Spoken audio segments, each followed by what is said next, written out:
ವರ್ಷ ಇನ್ನೇನು ಹತ್ರ ಬರ್ತಾ ಇದೆ. ಹೊಸ ವರ್ಷಕ್ಕೆ ನಶೆ ಏರಿಸಿಕೊಳ್ಳೋದಕ್ಕೆ ತಯಾರಾದವರಿಗೆ ಸಿಸಿಬಿ ಶಾಕ್ ಕೊಟ್ಟಿದೆ.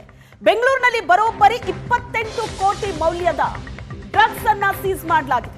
ಒಂದು ಪ್ರಕರಣದಲ್ಲಿ 20 ಕೋಟಿ ಮೌಲ್ಯದ 10 ಕೆಜಿಯ MDMA ಸೀಸ್ ಆಗಿದೆ. ಮತ್ತೊಂದು ಪ್ರಕರಣದಲ್ಲಿ 8 ಕೋಟಿ ಮೌಲ್ಯದ ಹೈಡ್ರೋ ಗಾಂಜಾ ಸೀಸ್ ಮಾಡಿದ್ದಾರೆ. ಇಬ್ಬರು ವಿದೇಶಿ ಪ್ರಜೆಗಳನ್ನ ಸಿಸಿಬಿ ಪೊಲೀಸರು ಅರೆಸ್ಟ್ ಮಾಡಿದ್ದಾರೆ. ತಾಂಜೇನಿಯಾ, ನೈಜೀರಿಯಾ ಮೂಲದ ಆರೋಪಿಗಳು ಇಬ್ಬರು. ದೆಹಲಿಯಿಂದ ಡ್ರಗ್ಸ್ ತರಿಸಿ ಆರೋಪಿಗಳು ಮನೆಯಲ್ಲಿಟ್ಟಿದ್ರು.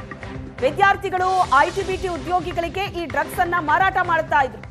ಹೊಸ ವರ್ಷಕ್ಕೆ ಹೆಚ್ಚು ಹೆಚ್ಚು ಡ್ರಗ್ಸ್ ಅನ್ನ ಮಾರಾಟ ಮಾಡೋದಕ್ಕೆ ಆರೋಪಿಗಳು ಪ್ಲಾನ್ ಮಾಡಿದ್ರು.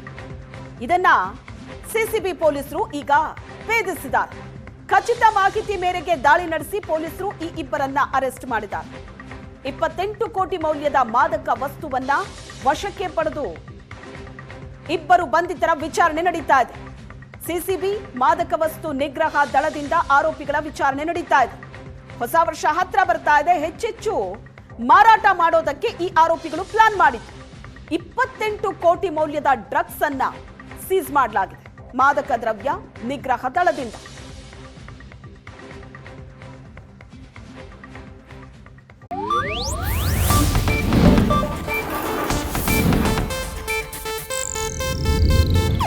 ಇದು ಏಷ್ಯಾನೆಟ್ ನ್ಯೂಸ್ ನೆಟ್ವರ್ಕ್ ಪ್ರಸ್ತುತಿ.